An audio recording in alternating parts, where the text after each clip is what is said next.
once we have the ability to count how many guesses, the next thing to do is to actually time how long it takes to guess the number that's being generated, the random number. So we have to explain where that happens. So if we look at our code here, the whole program, or the game, starts really when we generate the random number, which is right here, and we actually set the count to 0, and then our user starts guessing. So this is their first guess, they press enter, and immediately it adds 1 to count. So that's one guess, and then they get caught in this loop until they guess the correct number. Then our message box will actually then tell us what the count number equals, so that we know how many guesses it is. And we can do the same thing with time. And so what we have to do is create basically a piece of code that runs a timer function.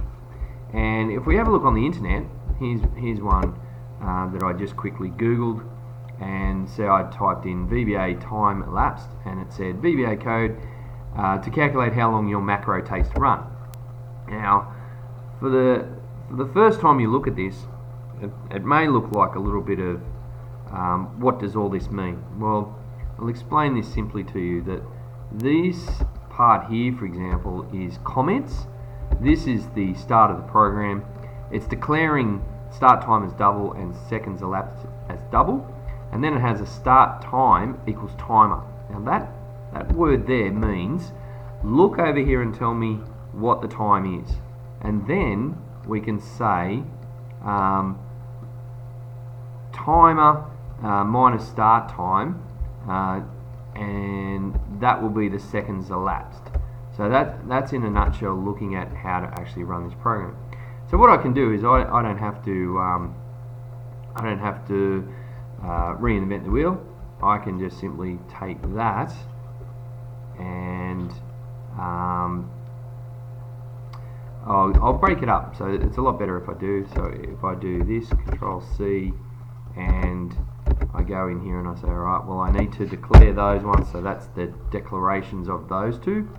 And then the formula, if I go back to that, is, okay, look at start time equals timer. You can also do stop time equals timer. I might actually do it that way, it might make a little bit more sense. So, alright, so here is our first, as soon as we generate the random number, I'm going to do that. So let's put this here, right? And then I'm going to say, alright, if they guess it, I'm going to say, instead of this, oh yes, and I'll do dim stop time as double. Alright, so stop time, and then I'm going to say, alright, stop time. Now some of you are already going to say, well, you've written those wrong again, equals timer. So timer is a function. I'm just going to fix these up because I don't like them. I've been saying them all along, and some of you will pick up instantly that I've done those wrong. So start time, oh, change that one, and it's changed that one as well. Okay, so that's there. Now the complex formula that they've written here is seconds elapsed equals round timer minus start time to 2 decimal places. That's what that is. So it's going to round it up and then put it in to 2 decimal places. So if I go back here and I say, now do that formula. So we're going to say seconds elapsed equals timer. Well, this isn't, we're going to say this is going to be stop time, because that's going to be a larger number, minus start time over 2. And then we then have to, I'm then going to just simply run a message box to see what that is. So we want to know, oh look at that, and it's done it again. So I'll fix that up.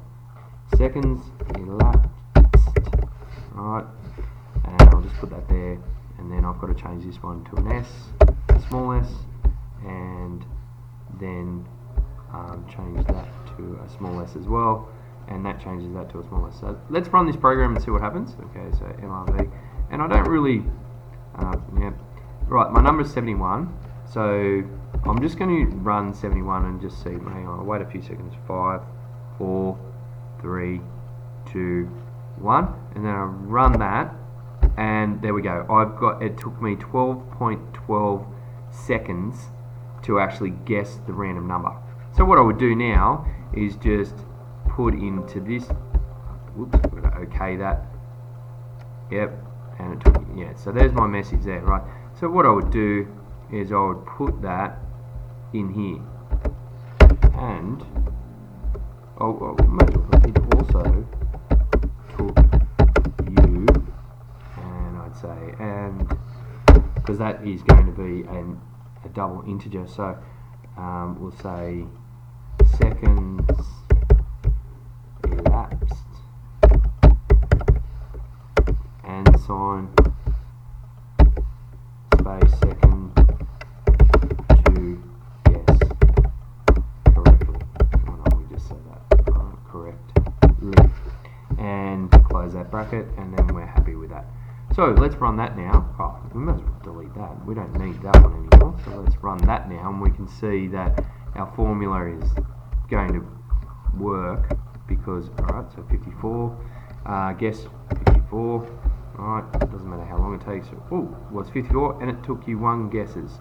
It also took you 5.11 seconds to guess correctly, and I could say, you know, well done or something like that, but obviously that is how we do the time. And so I'm going to stop this video now, and our next video might be on looking at functions and also levels, but that's really the game that could be quite addictive if you gave it to your friends to actually play from here on.